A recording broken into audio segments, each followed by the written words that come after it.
Sensational topic को शुरू करते जा रहे हैं, जो बिल्कुल 10 मार्क्स का सेंसेशनल टॉपिक है, जिसे हम कहते हैं इलेक्ट्रिक करंट। और ये चैप्टर उन चैप्टरों में से आता है जो चैप्टर काफी मुश्किल और काफी हार्ड माने जाते हैं, लेकिन मैं आपसे एक प्रॉमिस करता हूं कि ये चैप्टर मैं बिल्कुल आसान तरीके से आपको समझाऊंगा। और प्लीज हमारे चैनल पर बने रहें, लाइक करें, सब्सक्राइब करें। मैं पेपर के सबसे इंपॉर्टेंट क्वेश्चनों को सॉल्व करवाऊंगा ताकि आप बिल्कुल आसानी से समझ जाएं।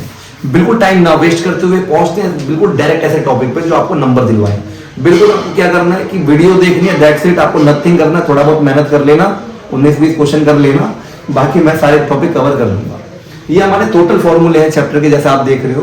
तो हम सारे चैप्टरों पे जो क्वेश्चन मतलब आते हैं, मैक्सिमम जो क्वेश्चन आते ही आते हैं बोर्ड में, बोर्ड वाला घुमाता है, हम उस घुमाने वाली चीजों को पकड़ेंगे। तो शुरू करते हैं सबसे पहले फॉर्मूले पे, इलेक्ट्रिक चार्ज। सबसे पहले मैं बच्चों आपको इलेक्ट्रिक चार्ज थोड़ा बहुत एक्सप्लेन कर देता हूँ, क्योंकि थोड़ा बहुत तो हमें पता होना ही चाहिए कि हम पढ़ क्या रहे हैं। अगर हमें पता ही ना हो तो भाई वेस्ट हो जाता है हिसाब। इलेक्ट्रिक चार्ज को डिनोट करते हैं क्यू से, ठीक है, कैपिटल क्यू, स्मॉल क्यू, उससे कोई दिक्कत नहीं है। तो हमारे टॉपिक है इलेक्ट्रिक चार्ज। हिंदी में इस चैप्टर को विद्युत कहते हैं, हिंदी मीडियम के बच्चे हैं, इसे हिंदी में आपका आवेश भी बोलेंगे, बाकी थोड़ा देख लेना क्योंकि फॉर्मूले हमारे ऑलमोस्ट सेम है। इलेक्ट्रिक चार्ज का मतलब है कि चार्ज हमारे दो टाइप के होते हैं, एक पॉजिटिव होता है और एक हमारा नेगेटिव होता है, एक पॉजिटिव और एक नेगेटिव। तो पॉजिटिव और नेगेटिव में क्या अंतर है भाई? अगर मैं आपसे कहूं कि आपने फोन की बैटरी 100% चार्ज की और आप शाम तक उसको चलाते हो, तो आपकी जो बैटरी है वो प्लस में थोड़ी ना जाएगी, वो 100 से ऊपर थोड़ी ना जाएगी, वो माइनस में चली जाएगी, मतलब धीरे धीरे कम होती चली जाएगी। तो आप कभी नोटिस करना, तो कभी भी कोई चार्ज अगर आता है कि वो सुबह सुबह खूब चार्ज है ना, जब वो बहता है यानी फ्लो करता है, तो आप उस फ्लो को करंट कहते हैं। मतलब साइंस का वर्ड है फ्लो, मतलब करंट। थोड़ा सा करंट पे इसके सेकंड टॉपिक के बाद में चलेंगे, पहले इसी को समझिए। तो ये प्लस और माइनस, इसकी टेंशन ना लें आप, इसका मेन फॉर्मूला याद रखें, Q = N × में E। यानी Q का मतलब है हमारा चार्ज जो कि रिप्रेजेंट करता है, इसकी ऐसा यूनिट आपको मिलेगी कूलम्ब्स में। N हमारा नंबर, तो नंबर की कोई ऐसा यूनिट नहीं होती, नंबर आपको नंबर में मिलेगा। E यानी इलेक्ट्रॉन, इलेक्ट्रॉन की वैल्यू 1.6 × 10⁻⁻19 कूलम्ब। भाई इसे याद रख लेना प्लीज। आपको दो चीजें आपको देगा क्वेश्चन में, ठीक है, या तो देगा आपको चार्ज या देगा नंबर, ठीक है। आपको तीसरी चीज नहीं देगा, ये गायब कर देना, बिल्कुल दिमाग से हटा देना। जैसे मैथ में होता है ना कि आप पाई की वैल्यू याद रखते हो 22/7, 22/4, 22/7 सॉरी, ठीक है। तो आप इन बातों को ना बिल्कुल ध्यान से ऑलमोस्ट याद रखना कि पेपर में क्या आएगा। आप पीछे ऐसा यूनिट देख लेना, जैसे किसी बच्चों को ज्यादा इंग्लिश पढ़नी ना आती हो, जिस बच्चों को ज्यादा मैथ समझ में ना आता हो, अरे कुछ नहीं देखना, ऐसा यूनिट देखना, दैट्स इट। ऐसा यूनिट देखो, आपका काम हो जाएगा। एक और फॉर्मूला है आपका करंट का। तो करंट क्या है? ये दोनों फॉर्मूले साथ में बिल्कुल टच होकर आते हैं, जिसका Q में टाइम होता है। अब ये करंट क्या है? I रिप्रेजेंट करता है करंट, ठीक है। I की ऐसा यूनिट होती है एम्पियर, क्योंकि इसके बताने वाले जो साइंटिस्ट थे यानी एम्पियर थे। तो Q हमारा यानी चार्ज, मैं अलग से भी लिख देता हूं। हमारा I हमारा हो गया बच्चों करंट, और N हमारा नंबर, और E हमारा इलेक्ट्रॉन, ठीक है। अब इलेक्ट्रॉन क्यों? आपने 9th क्लास में एटम पढ़ा था, आपको ध्यान होगा एटम के अंदर क्या होता है, इलेक्ट्रॉन, प्रोटॉन और न्यूट्रॉन। ये चैप्टर आया कैसे? यानी आपके घरों में जो बिजली आती है ना, करंट जो आता है, आप कहते हो नहीं यार बिजली आई है, करंट आया हमारे घर में, वो हमारे यही तो नापा जाता है। ये पूरा चैप्टर इस बारे में ही तो है, ताकि आप अपने घर की रीडिंग वगैरह मतलब सब निकाल लो, ये सब चीजें जो है आप पढ़े लिखे रहो।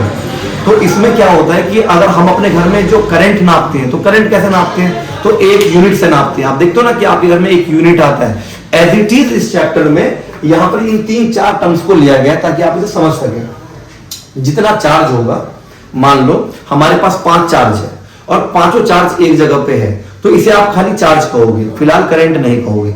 करंट वर्ड का मतलब होता है मूवमेंट, और बताया किसने? एम्पियर ने बताया। जब ये पांचों चार्ज मूव करेंगे तो एक एनर्जी फील्ड बनाएंगे, उस एनर्जी फील्ड का आप यूज करते हो अपने घरों में, उसे ही आप इलेक्ट्रिक करंट कहते हो, ठीक है।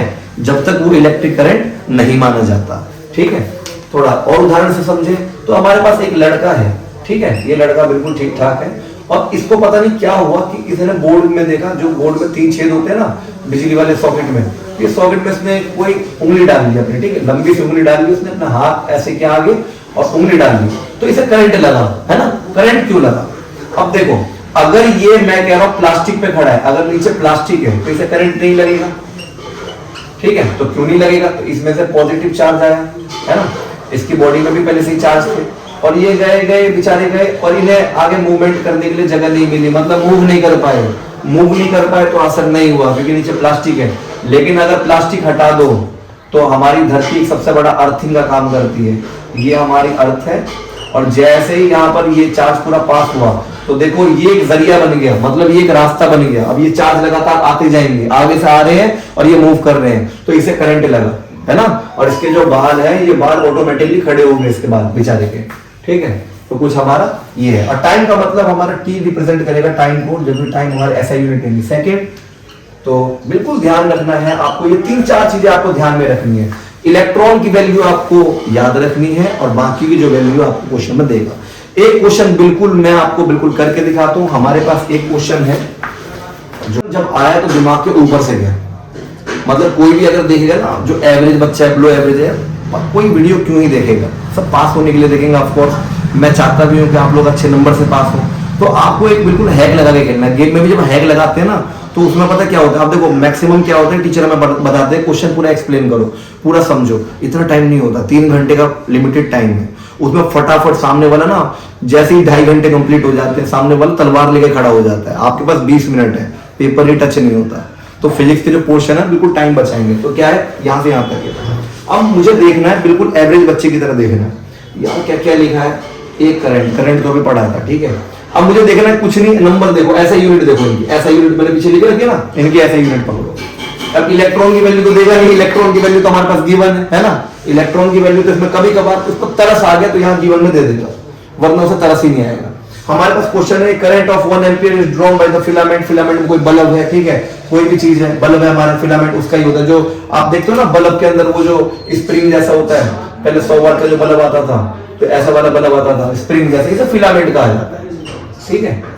ये फिलामेंट होता है। अब इतनी अंग्रेजी तो देखो आती नहीं किसी को, लेकिन फिर भी अगर यहाँ पर ठीक ठाक समझ में आ जाए तो number of electron passing through the cross section area, number of electron pass हो रहे हैं of the filament in 10 second would be रफली।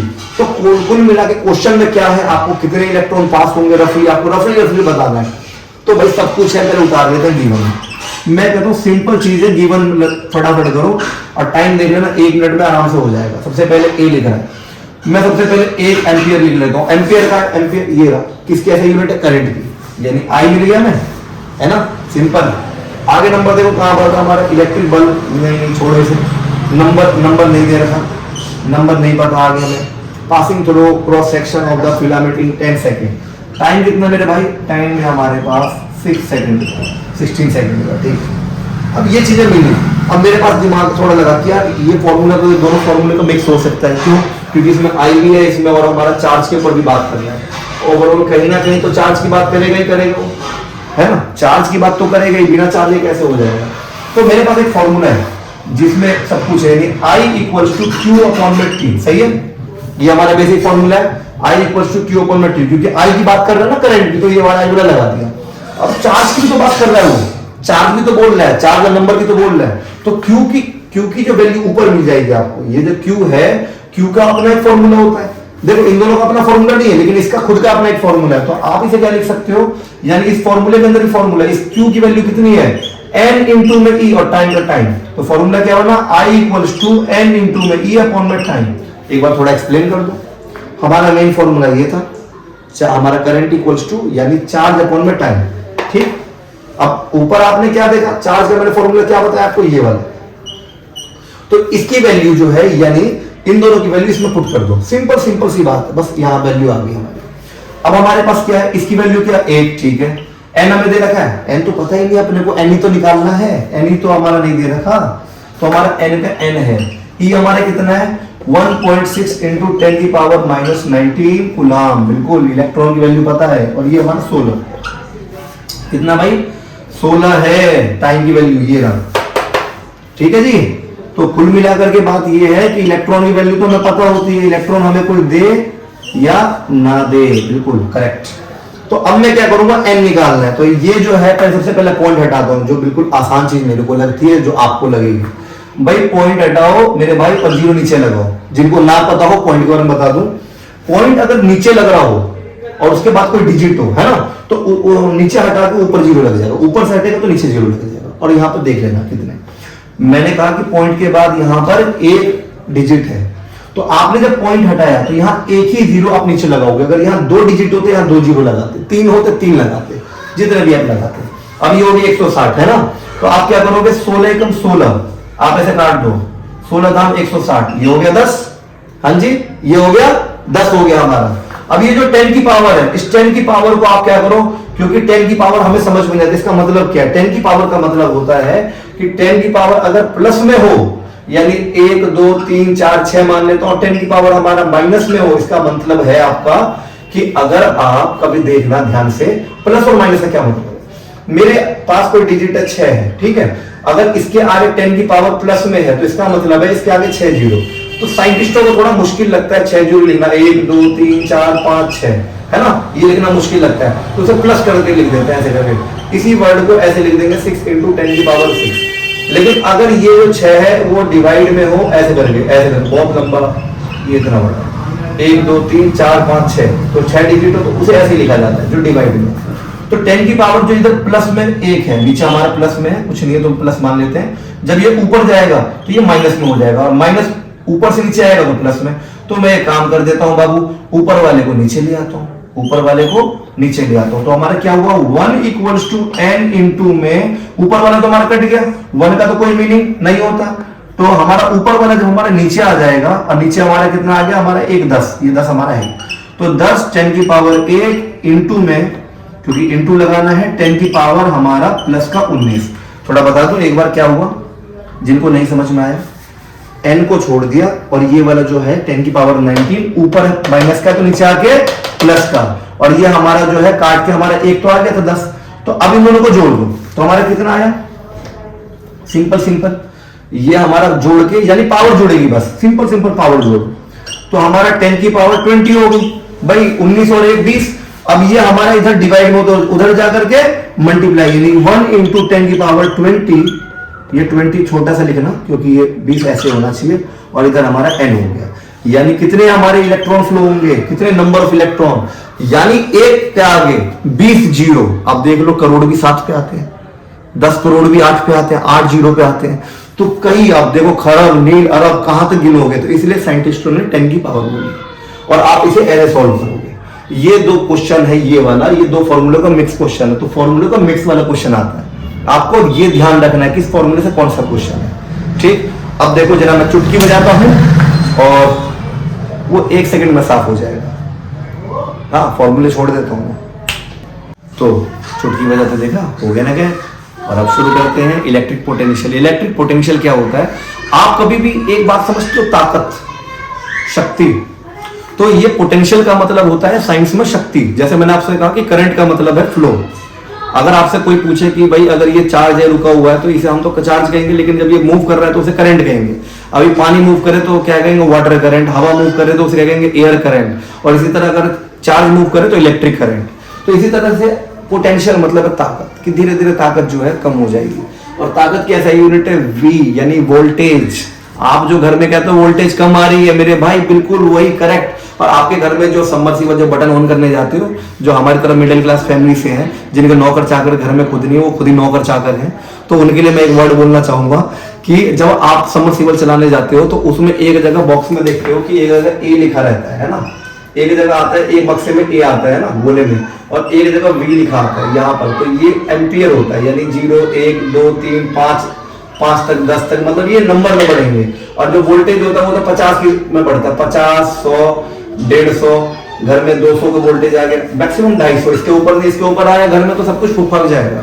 ठीक है, बिल्कुल खूंखार तरीका होता है। तो जो हमारे घर में जो मोटर का बोर्ड होता है वो बिल्कुल वही है जो आप और मैं सोच रहे हैं। हम इस चैप्टर को जब पढ़ते हैं ना स्टार्टिंग में, तब ये लगता है यार सुना सुना तो लग रहा है वोल्टेज। और जो बैटरी आप नापते हो तो बैटरी भी ये सारी वोल्टेज में तो नापती हो, लेकिन फिर भी मैं किसी से पूछूं कि यार ये होता क्या है तो समझ में नहीं आता। थोड़ा ऐसा समझ लो, एक पाइप है हमारे पास, ठीक है, एक पाइप है हमारे पास आगे, तो इस पाइप में कुछ मजदूर काम करने वाले हैं। ये एक हमारे 2-4 भाई हैं काम करने वाले, हमारी तरह आपकी तरह, ठीक है। तो अब पता है ये ना, मान लो पाइप हमारा नॉर्मली है, ठीक है, अब इसको हम एक ही जैसा रख देते हैं क्योंकि हम आगे मोड़ते नहीं है, फिलहाल हम एक जैसे ही रखते हैं। अब ये भाई आगे चार पे चार भाई चार तबाही पर आलसी है, सबके सब कोई आगे बढ़ना नहीं चाहता लाइफ में, क्योंकि पेपर आते नहीं तो हम पढ़ते क्यों हैं? ऐसे ही मोटिवेशन हमारे अंदर ऐसे आता है कि जब तक हमें जरूरत नहीं पड़ती हम हिलते भी। ठीक बात है। ये चार भाई, इन चारों भाइयों का नाम है चार्ज, है ना? चार्ज मान लेते हैं। सबके सब अभी नेगेटिव हैं। सबके सब नेगेटिव क्यों? क्योंकि मूव ही नहीं कर रहे, सारे के सारे नेगेटिव है, लाइफ में मूव नहीं करना चाहते। और चार्ज सब भाइयों को हमने क्यों कह दिया? अब इनके ऊपर इनके घर में, जैसे हमारे घर में हमारी माँ होती है, हमारे फादर होते हैं, हमारे माँ बाप हैं जो हमें आगे बढ़ाते हैं, और बाकी सोसाइटी हमें ज्यादा आगे बढ़ाती है, क्योंकि अगर तुम फेल हो गए तो तुम्हारे रास्ते लग जाएंगे भी किलोमीटर के हिसाब से। ये जो लॉजिक है ना, मैं ऐसा बोल रहा हूँ क्योंकि ये बात बिल्कुल ठीक है कि पिटाई से ज्यादा जो तानों का डर है वो हमारे ऊपर ज्यादा थोड़ा असर करता है, और वो एक्स्ट्रा हमें सोचना पड़ जाता है। तो ठीक, ये चार जो है ये मूव नहीं कर रहे, तो इनके ऊपर एक और है जो इन्हें मूव करवाती है। ये बड़ा सा मैंने बना दिया, और मतलब ये चारों को मूव करवाएगा। इस बंदे का नाम है इसमें पोटेंशियल, इसका नाम है पोटेंशियल, यानी ये इन्हें आगे बढ़ाता है, जिसे वोल्टेज कहते हो आप। वोल्टेज यानी इसके एसआई यूनिट। ये चारों को कहते हो चलो, नहीं चलोगे तो हंटर मारूंगा, ऐसा कुछ भी कह देगा ये। तो ये आगे बढ़ाता है सबको, कहता चलो चलो चलो आगे, ठीक। और पीछे जो चार होंगे, चार को और कोई बढ़ाएगा। तो कहने का मतलब ये कुछ ऐसा कॉन्सेप्ट है कि दोनों साथ में चलते रहते हैं, चार्ज और वोल्टेज दोनों साथ में चलते रहते हैं, मूव करते रहते हैं कुछ। तो फॉर्मूला क्या है इस वोल्टेज का?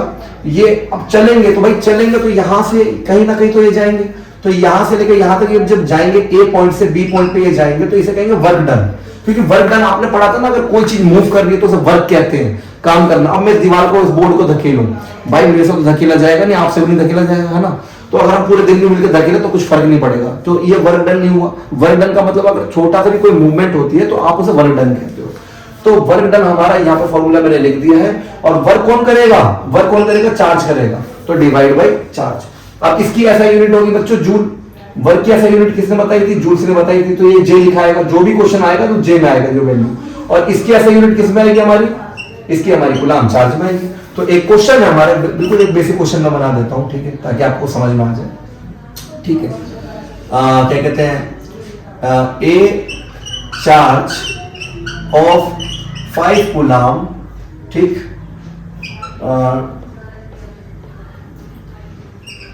Moving and done 50 joule of work. छोटा सा क्वेश्चन है, हालांकि क्वेश्चन ऐसे नहीं आते, लेकिन बहुत सिंपल इसमें कोई क्वेश्चन बनेगा तो ऐसे बनेगा आपका। तो आपको कहेगा then find the potential difference. Potential difference यानी यहां से लेकर यहां तक जब ये गया तो इसने कितना काम किया। पोटेंशियल डिफरेंस का मतलब अंतर, यानी यहां से ए पॉइंट से बी पॉइंट पर उसकी एनर्जी में क्या इफेक्ट आया। भाई एनर्जी में इफेक्ट तो आएगी। जब आप कोई काम करते हो तो जो एनर्जी स्टार्टिंग में होती है, और लेकिन आप जब काम एट द एंड में आप रहते हो तो आपकी एनर्जी कम हो जाती है ना, एज इट इज तो नहीं रहती। तो ठीक मैं कहूं तो क्वेश्चन बिल्कुल ठीक है भाई। अब मैं बार बार कह रहा हूं फॉर्मूला लिख लो, और फॉर्मूला ये क्योंकि पोटेंशियल उसने बोला फाइंड इलेक्ट्रिक पोटेंशियल, पोटेंशियल बोल दिया तो बिल्कुल आपको यही वाला फॉर्मूला लगाना है और आपको नंबर पकड़ना है। भाई सी किसकी ऐसा यूनिट है? सी हमारा इसका मिल गया 5 का, ठीक है। वर्क का हमारा जूल ये रहा 50, क्योंकि मैंने ऐसा यूनिट तो लिख ही दिया। आपको सिंपल क्या करना है, ये सॉल्व करना है। तो आपने 10 बार में से काटा तो 10 वोल्टेज, बिल्कुल ऐसा यूनिट जरूर निकाल दो, यानी 10 वोल्टेज 5 कूलाम जो इतना काम करता है उसमें पूरे 10 वोल्टेज हैं। आपको ये भी बताना पड़ेगा कि रास्ता कितना बड़ा है, कितना काम किया है। जैसे आप ये ऐसे जज नहीं कर सकते कि हमारे पास एक दो चार्ज हैं, एक ने कम मूव किया और एक ने ज्यादा मूव किया, दोनों का वोल्टेज सेम होगा। नहीं, जिसने कम मूव किया उस पर जो वोल्टेज होगा, अभी जो बचा हुआ रिमेनिंग है वो ज्यादा है, और जिसने ज्यादा काम किया अब उस पर वोल्टेज कम है ना। फॉर एग्जाम्पल के लिए जो ज्यादा काम करता है तो एनर्जी उसकी एफिशिएंसी कम हो जाती है थोड़ा सा। अब थोड़े मैं बिल्कुल इंपॉर्टेंट चीजों पे आता हूँ, चैप्टर को थोड़ा सा और कर देते हैं। देखिए चुटकी बजाते ये भी गायब। ओम्स लॉ, अगर अभी तक किसी को देना हो ना, पेपर बनाना हो एज ए टीचर, वो ओम्स लॉ देगा। मैं आपको अंधा याद करो, बिल्कुल अंधभक्त बन जाओ इस क्वेश्चन के लिए, ठीक है। और प्लीज इसको डार्क ह्यूमर में मत लेना, ठीक है। ऑनलाइन प्लेटफॉर्म पे बहुत ऐसे डार्क ह्यूमर में ले लेते हैं, ऐसा डार्क ह्यूमर नहीं लेना इसको। तो ओम्स लॉ क्या है? ओम एक व्यक्ति थे जिन्होंने ये बताया कि अगर कोई चीज आगे मूव करती है तो उसके रेजिस्टेंस इफेक्ट आते हैं। रेजिस्टेंस क्या है? जब आप साइकिल चलाते हो ना, देखते हो तो आपको मुंह पे हवा लगती है, बाइक चलाते हो और तेज लगती है, तो आप बाइक को ज्यादा तेज भगाओगे तो हवा और तेज लगेगी आपको। यानी एक्शन का क्या होगा, रिएक्शन। न्यूटन क्या कहता है कि every action has equal and opposite reaction. Reaction होना चाहिए, यानी अपोजिट कोई काम होगा, अगर आप फोर्स लगाओगे तो आपका भी अपोजिट होगा। तो ये कुछ ऐसा है कि हमने पाइप लिया, दोबारा उस पाइप को ले लेते हैं, ठीक है। हमारे ये चार भाई बिल्कुल वापस आ गए, जिनका नाम है चार्ज। तो ये चारों के चारों बिल्कुल आगे जा रहे हैं, और सबसे बड़ा वोल्टेज जो पावरफुल है लेना है, आगे कर आगे चलो। तो ये आगे जाते जाते देखते हैं कि भाई रास्ता बिल्कुल कम सा हो गया, रास्ता बिल्कुल छोटा सा हो गया। तो अब यार ये जो रास्ता छोटा सा हो गया होता कैसे है, ठीक है। आपने देखा होगा कि जो वायर है, अब ये जो मैं ले रहा हूं बाबू, इसको वायर बोलते हैं। वायर यानी कंडक्टर, जिसमें से चार्ज मूव हो जाए उसे कंडक्टर बोलते हैं। आपने देखा है प्लास्टिक में से कभी चार्ज मूव होता है? नहीं, प्लास्टिक में मूव नहीं होता। जिस चीज में भी चार्ज मूव होता है, जिस चीज में गर्मी पास हो जाती है, यानी कहने का मतलब थोड़ा ऐसा है, ये लोहा है, मान लो मार्कर नहीं है, लोहा है। तो उसके बाद आपने यहाँ पे एक साइड से इसे गर्म किया, तो आप देखोगे थोड़ी देर मैंने इसे पकड़ रखा है, तो जो गर्मी है वो धीरे धीरे यहाँ पे पहुंच गई, तो मेरे को गर्मी लगेगी। अगर किसी भी चीज से गर्मी पास हो रही है तो समझ लेना करंट जरूर पास होगा। यानी हीट और करंट बिल्कुल सिमिलर टॉपिक्स हैं, इसीलिए कहते हैं they are the very good conductor of electricity and they are the very good conductor of heat also, that is the main thing. तो सबसे पहले हमारे पास एक वायर है, कंडक्टर है। अब किस चीज का वायर हो आप देख लेना, कॉपर है, एल्यूमिनियम है। तो यहां से लेकर यहां तक एक लेंथ है हमारे पास, ठीक है, इसे हम लेंथ बोलेंगे। यहां से लेकर यहां तक लेंथ है, क्योंकि तार है तो लेंथ होगी। और यहां से लेकर यहां तक एरिया है, क्योंकि आपने देखा होगा बाबू एरिया तो रहना ही चाहिए, एरिया है ना कितना चल रहे हैं। तो आगे जाके एरिया बढ़ा कि घटा, भाई एरिया कम हो गया, ए डैश मान लेता हूं मैं से, एरिया कम हो गया आपका। तो ओम ने बताया कि आगे जब चार्ज को दिक्कत होती है ना आगे जाने में, तो उसे रेजिस्टेंस बोलते हैं।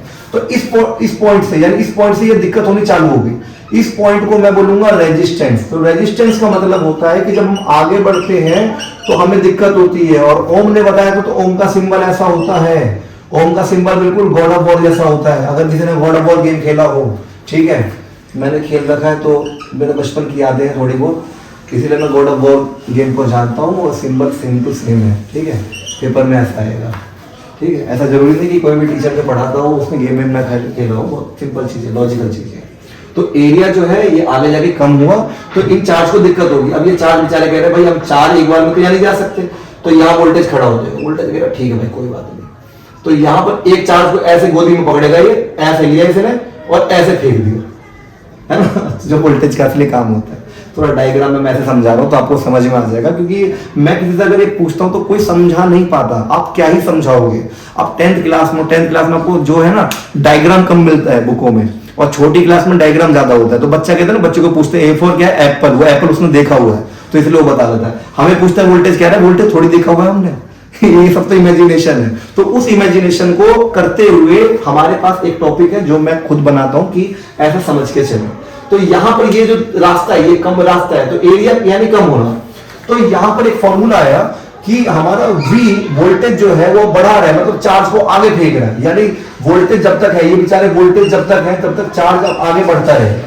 तो ये हमारा डायरेक्टली प्रोपोर्शनल है करंट के, यानी डायरेक्टली प्रोपोर्शनल का मतलब आमने सामने। इस वर्ड को कहा जाता है डायरेक्टली, क्या कहा जाता है, डायरेक्टली प्रोपोर्शनल। पता है आपको, बिल्कुल ध्यान देना बेसिक बात पे, डायरेक्टली प्रोपोर्शनल यानी आगे पीछे। लेकिन ये आगे जब बढ़ते हैं तो इन्हें दिक्कत हुई इस बात से, आगे इन्हें कोई रोक रहा है तो वो रुकावट को भी तो आपको लिखना पड़ेगा। यानी किसको रोक रहा है, यानी चार्ज को मूव करने से रोक रहा है, आई को मूव करने से रोक रहा है। ये बेचारे आई जो है ये मूव नहीं कर पा रहे, इनके फ्लो को आप आई कहोगे, तो ये डिस्टर्ब हो रहे हैं किसकी वजह से, आर की वजह से। तो अब आर यानी रेजिस्टेंस, इस आर को आप यहां पर रिप्रेजेंट करो, इनटू में आई, बिल्कुल ठीक बात है। अब जब ये बना तो इसको कहते हैं ओम्स लॉ, यानी voltage equals to resistance into current, यानी आई इनटू में आर आगे पीछे लिख देना, जैसे बुकों में लिखा रहता है। तो अब इसे आई आर करके याद कर लेना, इसे हटा के इक्वल्स टू, और वो कांस्टेंट कौन सा है, रेजिस्टेंस। अब रेजिस्टेंस के बारे में भी थोड़ा ओम से नहीं बताया, उन्होंने कहा नहीं यार, एक बात तो है कि रेजिस्टेंस किस पे डिपेंड करेगा। आप दो तरह के तार ले रहे हो, दोनों तरह के तार अगर सेम नहीं हुए तो, अगर आपने कॉपर लिया एल्यूमिनियम लिया तो क्या हुआ। तो यहां पर आर के बारे में भी एक बात है कि आर हमारा डिपेंड करता है मेटल पे, कि कौन सा मेटल है। तो मेटल कौन सा है, गुड है हमारा, क्या है, गुड है, या हमारा बैड है, जैसा भी है हमारा मेटल। तो गुड और बैड लेकर चलते हैं। तो हमने मान लिया उसे जो गुड और बैड होगा, इन दोनों पॉइंट को हम कहते हैं रजिस्टिविटी। क्या कहते हैं, रजिस्टिविटी। तो रेजिस्टिविटी को डिपेंड करता है, मतलब रॉ से, क्योंकि आर सेम हो जाएगा ना तो दिक्कत सी हो जाएगी। तो आपको क्या करना है कि आर हमारा डायरेक्टली प्रोपोर्शनल लेंथ के, देखिए जी रेजिस्टेंस जितना आप ज्यादा जितना लंबा तार लोगे रेजिस्टेंस उतना ज्यादा होगा। एग्जांपल के लिए कि आपके घरों में जैसे खंबा आपके गली में ही है, ठीक है, सामने बिल्कुल आमने सामने, तो आपने छोटा सा बिल्कुल पतला कोई भी तार लगा दिया, जो पतला मतलब नहीं ठीक ठाक जो तार आता है, उसे जो उसकी लेंथ है आपको लेंथ कम पड़ी, तो लेंथ आपको कम पड़ी तो आपका जो बिजली का जो कॉस्ट आएगा यानी जो बर्बाद होगी सरकार की तरफ से भी या हमारी तरफ से भी वो कम होगी, है ना, क्योंकि लेंथ कम है और लेंथ ज्यादा है। अब एग्जांपल के लिए थोड़ा सा समझ लो कि हमारे पास दो घर हैं, ठीक है, या थोड़ा डायग्राम में देख लेते हैं, दो घर है, तो यहां पर हमारे पास खंबा है, तो यहां तार आया और एक तार यहां गया, तो यहां तो लेंथ कम है, तो यहां तो इस लेंथ कम ही लेगा वो, तो ये एक वोल्टेज खर्च करेगा, मतलब यहां से यहां तक पहुंचने में चार्ज, पर यहां से यहां तक पहुंचने में 10 वोल्टेज खर्च करेगा। हालांकि पेमेंट तो सरकार को ही करनी होगी, क्योंकि उसका वैलिड रीजन ये है कि हमारे घरों में जब मीटर से मतलब जब करंट आता है तो मीटर तब जब क्या कहते हैं डिनोट करेगा। फॉर एग्जांपल के लिए घर पे जब करंट यहां पर मीटर लगा है तो 10 वोल्टेज खर्चो 50 खर्चो हमें पे नहीं करना, ठीक। तो क्या होता है कि यहां पर जब चार्ज अंदर आए तो मीटर क्या करेगा, जब वो वापस आते हैं तो उन्हें वो रीडिंग में नोट कर लेते हैं, उसे रीडिंग कहते हैं, ठीक है, मतलब अंदर गया फिर बाहर आया, अंदर जाएगा तो बाहर तो जरूर आएगा, तो उसे डिनोट किया जाता है। तो ये वेस्टेज होती है, तो गवर्नमेंट भी इस चीज को कम करने के लिए क्या करते हैं कि खंबे लगाते हैं। अब खंबे को यहां ना लगा के खंबा और यहां लगा देंगे, वो कहेंगे यहां लगाओ, तो यहां भी एक वोल्टेज ही खर्च होगा, समझ में आपको, इसलिए नियर बाय रखते हैं, इसीलिए खंबे लगते हैं ट्रांसफार्मर के बाद, इसका तो वैलिड रीजन होता है। इससे फायदा उन्हें होता है, हमें नहीं होता। हमारी तरफ से एक खंबा लगाओ, हम थोड़ा सा क्या करेंगे, एक बार हमारा तार का खर्चा आएगा और क्या, वेस्ट तुम्हारा ही होगा। तो इसीलिए थोड़ा सा ध्यान रखना इस चीज को। अब देखो हमारा लेंथ जो है डायरेक्टली प्रोपोर्शनली रेजिस्टेंस बढ़ता है, रेजिस्टेंस एक हमारा रुकावट है, तो ये रुकावट हमारा लेंथ के डायरेक्टली प्रोपोर्शनल है, क्योंकि दोनों बढ़ने से, एक को बढ़ने से दूसरा बढ़ जाएगा ऑटोमेटिकली। लेकिन एरिया अगर बढ़ जाए तो रेजिस्टेंस कम हो जाता है ना, एरिया यहाँ ज्यादा है, यहाँ पर एरिया कम है, तो यहाँ रेजिस्टेंस ज्यादा होगा, यहाँ ज्यादा होगा और यहाँ कम होगा, तो ये इनवर्सली प्रोपोर्शनल है, ठीक है, इसे इनवर्सली कहते हैं। अब इन दोनों इक्वेशनों को मिला दो, इसे कह देता हूं मैं इक्वेशन फर्स्ट, इसे कह देता हूं इक्वेशन सेकंड। तो दोनों को अगर मैं मिलाऊं तो हमारा L अपॉन में A आएगा, ठीक है, जिसको हम रेजिस्टिविटी कहते हैं। और अगर आप इसे हटाओ, जैसे हम पिछली बार हटा चुके हैं इसे, इसकी जगह इक्वल्स टू लगाओ, और आप क्योंकि आप वायर के ऊपर सर्च कर रहे हो, उसकी रेजिस्टिविटी के ऊपर सर्च कर रहे हो, तो इसे डिनोट करोगे रॉ से, यानी वायर किस चीज का है भाई, रॉ जो है वो शो करता है रेजिस्टिविटी, यानी वायर किस चीज का है, एल्यूमिनियम, आपका एल्यूमिनियम का है या फिर आपका कॉपर का है। एक चीज और, जब मार्केट में हम जाते हैं ना पंखा वंखा ठीक करवाने, तो हर एक पंखे पे लिखा आता है कि ये तो कॉपर का तार है, कॉपर का तार है या कॉपर का तार ले जाओ। आपको पता सच में कॉपर को ये लोग क्या कहते हैं, बिजली वाले सिल्वर बोलते हैं। अगर सच में वो सिल्वर बेचेंगे तो वो गोल्ड की दौर से क्या कहते हैं, चांदी की दुकान होगी ना, वो सोनार कहलाएंगे, बिजली वाले थोड़ी ना कहलाएंगे। तो इतना पागल बनाते हैं। मैंने एक बार पूछा भी कि आप इसे क्यों कहते हो, जो एल्यूमिनियम है आप उसे क्या कहते हो, तो यहाँ ये सस्ता मिल जाता है। ये सस्ता इसलिए मिल जाता है क्योंकि इसमें रेजिस्टेंस ज्यादा होती है। आपको ज्यादा खर्चा लंबे टाइम के लिए इसमें आएगा, इसमें कम खर्चा आएगा, क्योंकि चार्ज इसमें मूव कर पाएंगे। एल्यूमिनियम मतलब कॉपर का रास्ता कुछ ऐसा है, खुला खुला, और एल्यूमिनियम का रास्ता कैसे, ऐसा ऊबड़ खाबड़, मतलब अंदर से कैसा है, कुछ ऐसा बना लो ताकि आपको समझ में, ये ऊबड़ खाबड़ रास्ता देखो, ये कांटों वाला रास्ता, तो चार्ज कहां मूव कर पाएंगे। ये बिल्कुल बढ़िया रोड है, प्लेन रोड, भागेंगे बिल्कुल हाईवे की तरह, है ना। कॉपर में भाग रहे हैं चार्ज बिल्कुल फटाफट, क्योंकि महंगा है इसीलिए। और इसमें क्या है, इसमें देखो जरा आए पगडंडी पे जा रहे हैं और ऊपर नीचे गिरेंगे, तो आगे जाने में दिक्कत होगी। तो एल्यूमिनियम आपको सस्ता पड़ेगा लेने टाइम में, लेकिन महंगा पड़ेगा लंबे समय के लिए। लेकिन कॉपर आपको महंगा पड़ता है एक बार और आपको फायदे मिलते हैं बार बार। तो प्लीज ऐसी चीजें लें जो आपके घर में यूज हो। और ये हमारा फॉर्मूला रेजिस्टिविटी का प्रूफ हो गया, तो इसे ध्यान रखना। पेपर में लेंथ दे देगा, एरिया दे देगा और रेजिस्टेंस पूछेगा, मतलब कुछ नहीं है, लेंथ देगा और एरिया देगा। अब लेंथ की जो ऐसा यूनिट होती है वो मीटर में देगा, सेंटीमीटर में देगा या मीटर में। पेपर टब बनाने वाला हुआ तो सेंटीमीटर पर ना मीटर में ही देगा। और एरिया जो देगा, एरिया का हमारा सेंटीमीटर देगा तो स्क्वायर, या मीटर देगा तो स्क्वायर। स्क्वायर समझते हो ना, एरिया हमेशा स्क्वायर में आता है। सरफेस एरिया वॉल्यूम आपने चैप्टर पढ़ा होगा, मैथ में नहीं पढ़ा कोई बात नहीं, बिल्कुल पढ़ा देंगे आपको, आप जैसा करेंगे वैसा करेंगे, ठीक है। तो ये फॉर्मूला आएगा। और रेजिस्टिविटी जो है वो आपको निकालनी होगी। रेजिस्टेंस आपको दे देगा कि भाई एक बात बता, जैसे हमारा आर है ये 10 ओम का है, ये ओम में ही आएगा।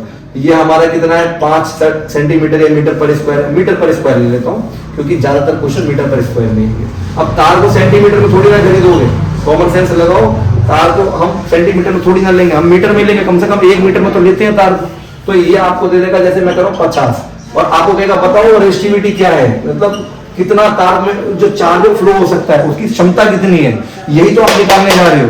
तो इसी चीज को मैं निकालता हूँ, ठीक है। फॉर्मूले को यहाँ पुट कर दो, बिल्कुल सेम टू सेम, वैल्यू को लगा देता हूँ, R equals to rho L upon में A, बिल्कुल ठीक है।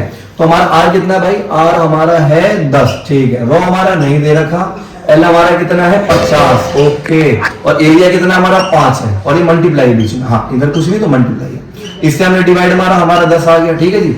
अब हमारा 10 इक्वल्स टू रॉ इंटू में 10, ठीक है, बिल्कुल 10। अब ये अगर मल्टीप्लाई में उधर जाकर के हमारा क्या हो जाएगा, डिवाइड में, ठीक है। अकेला हमारा बेचारा रॉ बचेगा, बिल्कुल काट दिए इसे, काटने के बाद हमारा 1 आया।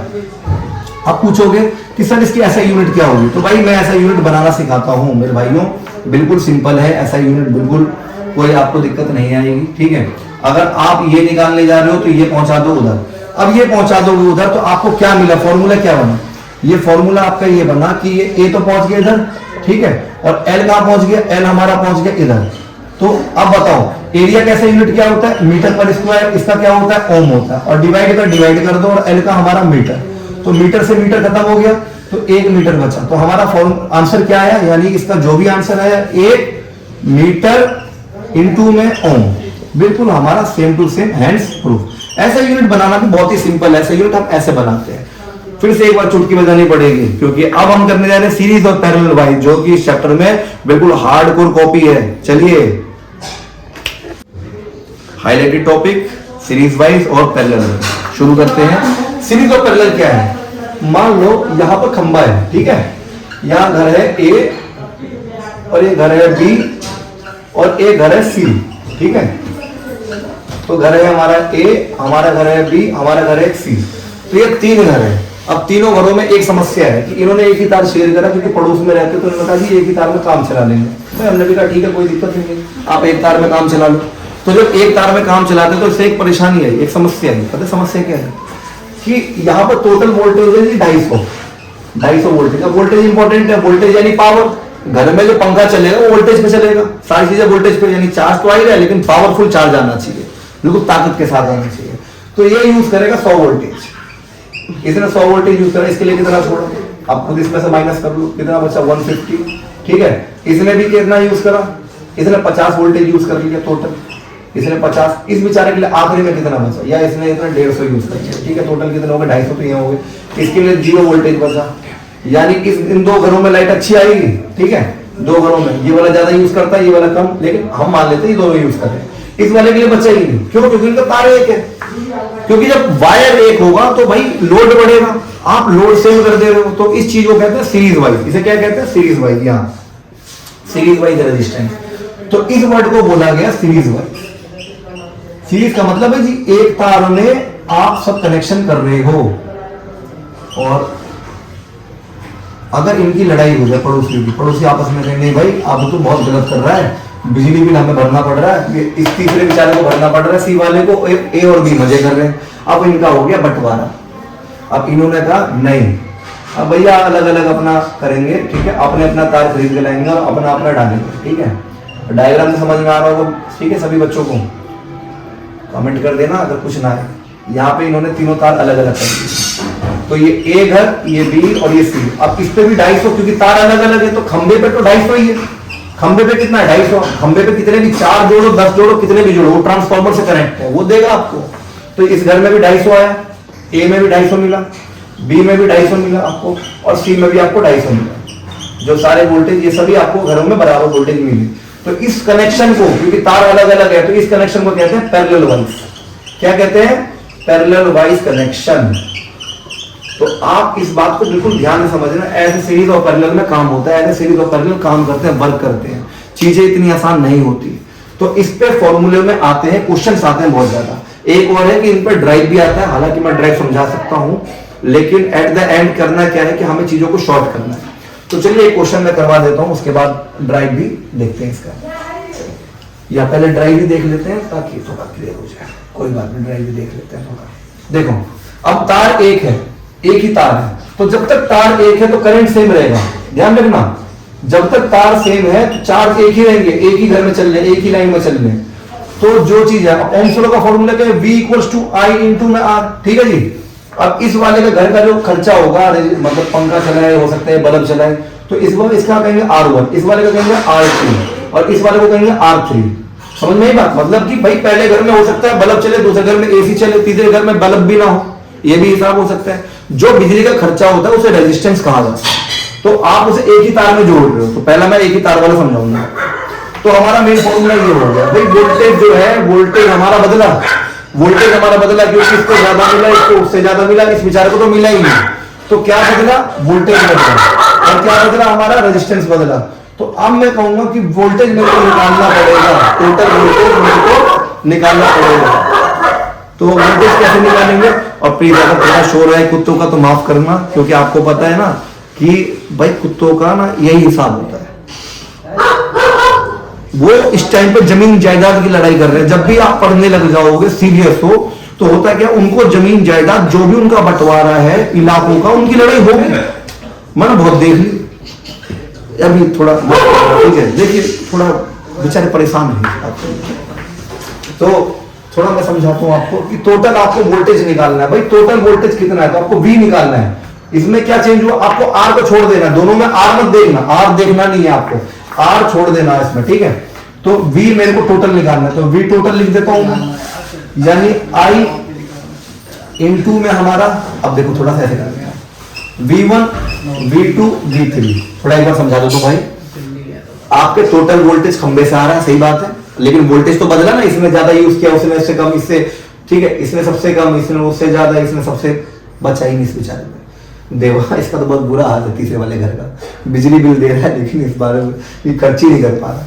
तो मैं कहता हूँ कि इसमें खाली वोल्टेज चेंज हुआ, तो आप वोल्टेज कितने भी घर इसमें जोड़ सकते हो। मेरा कहने का मतलब है कहीं कहीं भी जोड़ सकते हो, कितने भी घर एक तार से। तो आप इसको वोल्टेज निकाल दो। तो इस वाले वोल्टेज का V टोटल का तो फॉर्मूला क्या हो गया हमारा, I है, क्या हो गया, I इंटू में R। लेकिन अब मैं आपसे कहूं एक बात, आपको क्या लगता है, ये सीरीज है तो सीरीज लिख देता हूं, ठीक है। अब पहले वाले घर का वोल्टेज क्या होगा भाई, हर V का फॉर्मूला क्या है, I इंटू में R लिख लो। मैं बिल्कुल शॉर्ट तरीके से बताता हूं आपको, ताकि ध्यान हो कि कुछ नहीं करना, V निकालना है। तो पहले क्या बदला, V बदला, पहले वाले कनेक्शन में V बदला, सीरीज में तो V निकालेंगे, दूसरे वाले कनेक्शन में I बदलेगा करेंगे, क्योंकि V तो सेम रहेगा। तो पहले में V निकालो, दूसरे में I निकालो। तो सीरीज में हमेशा V निकालो, ठीक है, सीरीज में हमेशा V निकालो, जो एक ही तार होगा। और सबका फॉर्मूला सेम लिख लो, IR और हमारा यहां तक I इंटू में R, जहां तक कर लो। अब भाई सब घरों का खर्चा अलग अलग है, तो इसका R1, इसका R2, इसका R3, इसका RN। मैं 3 घरों का निकाल रहा हूं, इसको छोड़ ही देते हैं, खामखा इतना लंबा क्यों लेकर जाए, तुम हैंग हो जाओगे। तो यहां हमारे पास I इंटू में RS, बीच में मल्टीप्लाई नहीं लिखता मैं। अब इनमें सब में कॉमन देखो, कॉमन क्या है, एक ही तार है तो I सबका कॉमन है, यानी देखो इसमें भी I। अब तुम कहोगे सर आपने I1 I2 क्यों नहीं लिखा, अरे भाई तार तो एक है ना। अगर तार अगर अलग अलग होंगे जैसे कि, तो आप I अलग कहोगे, लेकिन अगर तार सेम है तो I हमारा सेम है, ठीक है। तो I हमारा कॉमन निकल गया। तो अंदर क्या बचा, R1 हमारा, R2 और हमारा R3, ठीक है। I से I को काट लो, तो हमारा सीरीज का फॉर्मूला क्या आ गया, R1 R2 और हमारा R3। बस फॉर्मूला हमारा यहीं पे प्रूफ हो गया, कितना आसान है। अब पैरेलल का यहीं कर देता हूं, ठीक है। तो पैरेलल वाइज कनेक्शन देख लो,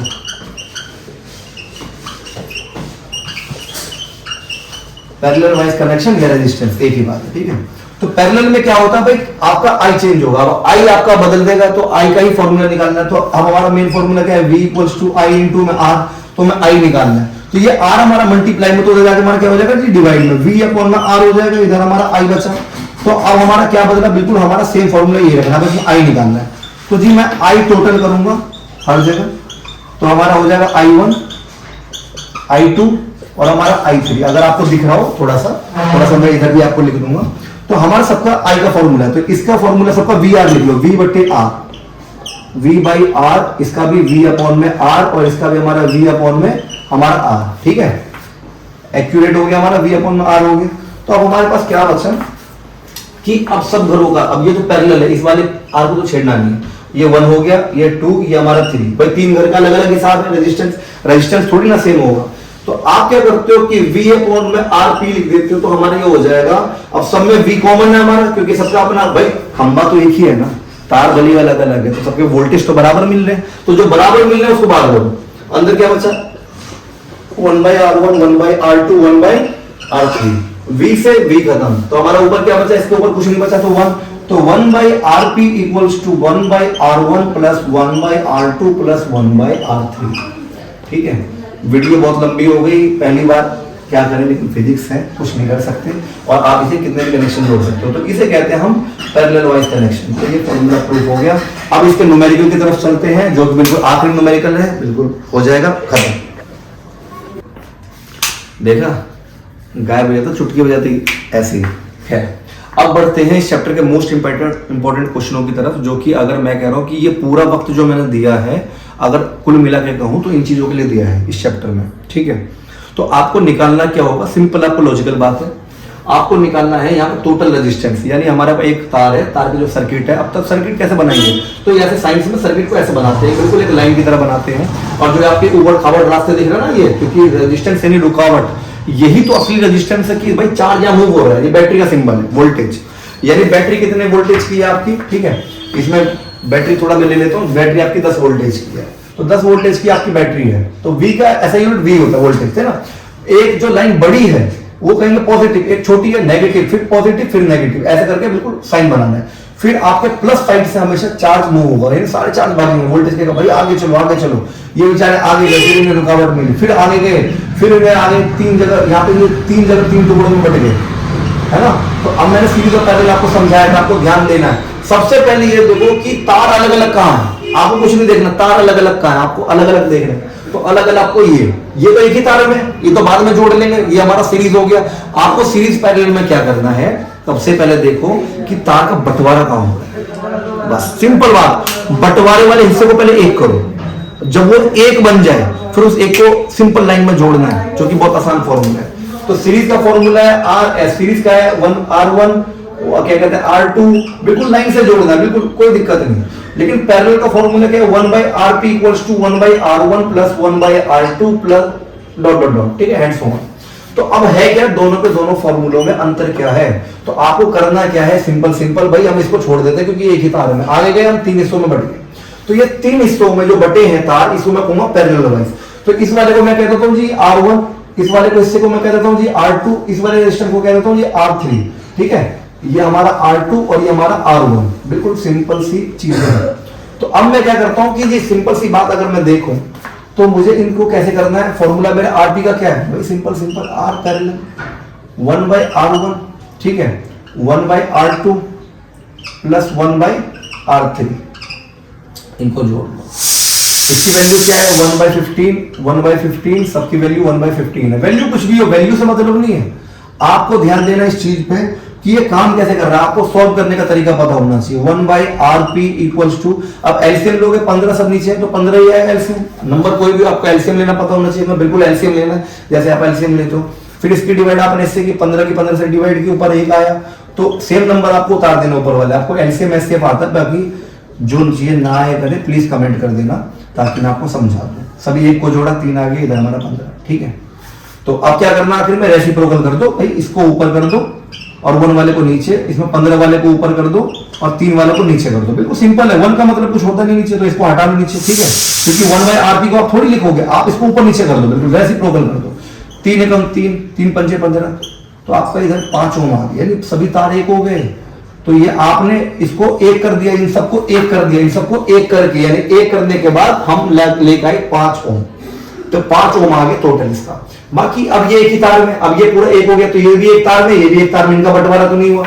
तो अब इन्हें जोड़ लो एक लाइन से, तो आपको क्या मिला कि आप इसको कहते हो जी, ये वाला जो हिस्सा है मेरा R सीरीज 1 का हिस्सा है, ये वाला मेरा हिस्सा है R सीरीज 2। सीरीज का मतलब है क्योंकि तार तो एक ही ना, R सीरीज 2, और जो ये वाला हिस्सा निकला है ये 3 कह दो, आप इसे 3 कह दो, और इस वाले को 2 कह दो, क्योंकि आपने R सीरीज 3 निकाल दी। ठीक है, पैरेलल के अंदर R सीरीज 2 निकाल दिया आपने, वो मतलब पैरेलल भी है और ये भी है, जैसे भी आप मान लो, किसी को डैश मानना हो डैश कर दो, कोई दिक्कत नहीं आप।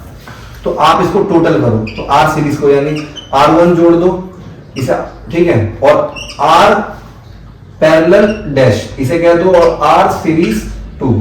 ठीक है, थोड़ा मैं एक बार और कह दूं, तो हमारे पास R सीरीज 1 है, उसके बाद मैंने ये जो निकाला इसका मैं नाम P डैश रख देता हूं, RP डैश, कुछ भी नाम रख दो, उससे कोई दिक्कत नहीं है, बिल्कुल आपको वैल्यू भी चाहिए तो पुट कर लो।